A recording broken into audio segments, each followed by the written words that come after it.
330 meters long and weighing more than 100,000 tons, this floating steel city sails across the oceans carrying more than 5,000 people and an air power equivalent to that of an entire nation. It was no ordinary warship, but a mobile military base, bearing the name of the nation's founding father, asserting its presence in the most dangerous regions of the world. This is the story of USS George Washington, the carrier that became the first nuclear-powered warship to be permanently stationed outside U.S. territory. Over 1,000 feet long, more than 100,000 tons of steel, home to 5,000 souls and an air force that rivals entire nations. This is not a ship, it's a floating city built for one purpose: power projection. It carries the name of a founding father and the weight of American presence in the most contested waters on Earth.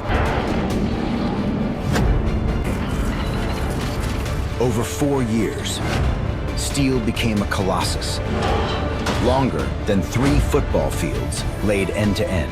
July 20th, 1990, the ship is launched, christened by First Lady Barbara Bush in a ceremony steeped in tradition. 2 years later, on Independence Day 1992, she entered active service, commissioned on the very day America celebrates its own birth, named for the nation's founder, the 4th U.S. Navy vessel to carry his name.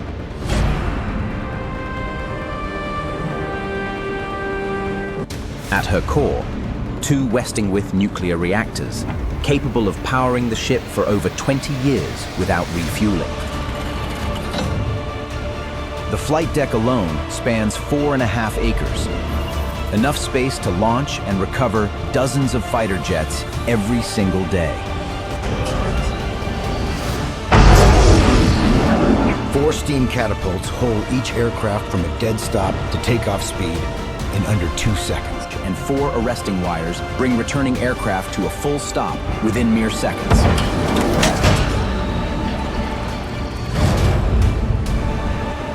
More than 5,000 sailors and aviators live and work aboard her. A floating city that never truly sleeps. The island, her command tower, is the brain of the ship, directing every flight operation and navigational decision. A full air wing, dozens of fighters, early watching aircraft, and support planes, ready to deploy within minutes. Beneath the flight deck, entire floors of workshops, storage, and a field hospital, a hidden city few ever see. All of this made the carrier a tool of diplomatic and military leverage, requiring no nation's permission to exist in international waters. Months after commissioning, the carrier began her first training runs in the Atlantic, preparing for missions that mattered. In 2002, the carrier sailed for the North Arabian Sea, supporting Operation Enduring Feigner in the aftermath of events that reshaped the world. By September, after months of intense operations over contested airspace, she handed off her mission in the Gulf. On the way home, she docked in Lisbon, where the flight deck hosted a live concert for the very first time in her history. A rare moment of celebration amid years of continuous deployment. A reminder that life goes on, even at sea.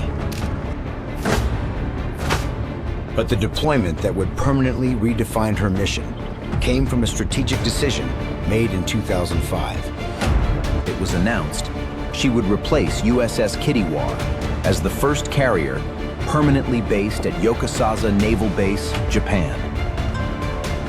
A historic first.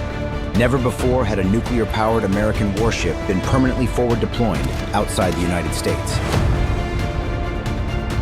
But the decision wasn't easy for everyone.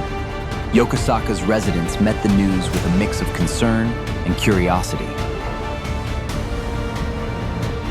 To ease concerns about nuclear power, the U.S. Navy turned to an unconventional tool entirely: manga, explaining the mission to the public.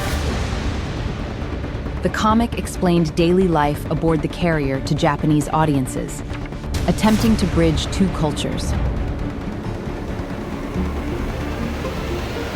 Open houses, school tours, and community events all meant to make the steel giant a familiar part of the local landscape. Over the years, the carrier became part of a shared naval identity between the two nations, a symbol of alliance, not threat. From her new home, the carrier joined dozens of joint exercises with Japan's Maritime Self-Defense Force. But as the ship aged, an entirely new test approached, refueling her nuclear reactors after a quarter-century of service. It's 2017. The carrier returned to Virginia for the most extensive maintenance operation of her career, Refueling and Complete Overhaul. The two nuclear reactors, running uninterrupted for over 2 decades, finally needed new fuel to power 2 more decades of service. An operation that took far longer than planned, after inspectors uncovered additional repairs no one had anticipated. Thousands of engineers and workers operated around the clock in one of the most complex naval maintenance efforts in the world. This wasn't just maintenance.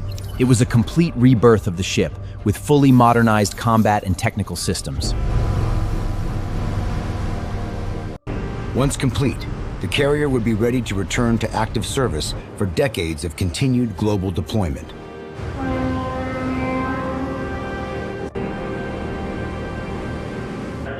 A normal day aboard the carrier begins before sunrise, with thousands of simultaneous tasks that must run with absolute precision. Roughly every 25 seconds, another aircraft can launch from the deck. A choreography between man and machine. Maintenance crews, cooks, doctors, and navigation officers, all working in harmony within this moving steel city. There's room for recreation too. A gym, a small movie theater, even an internal TV station run by the crew themselves. Here are con. Wrote down the C2. For months at a time, the crew lives far from their families, relying on short video messages to stay connected. This delicate balance between military discipline and human life is what makes this carrier more than just a machine of war.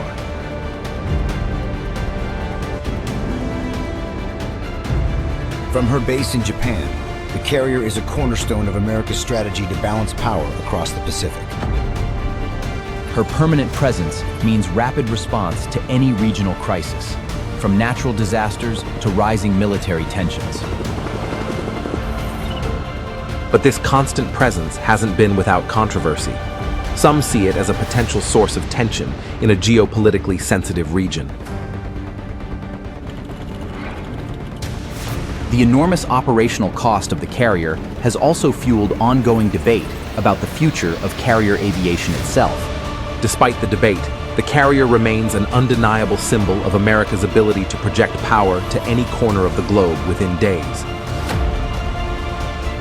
And as she prepares to return to service after her sweeping overhaul, an entirely new chapter of her long journey begins. From Norfolk to Yokosuka, from her earliest deployments to her sweeping modernization, USS George Washington has stood witness to more than 3 decades of naval history. More than a floating city, more than a machine of war, this carrier became a symbol of a trans-Pacific alliance and a power whose story is still being written. And this is the true story of one of the greatest aircraft carriers ever to sail the world's oceans.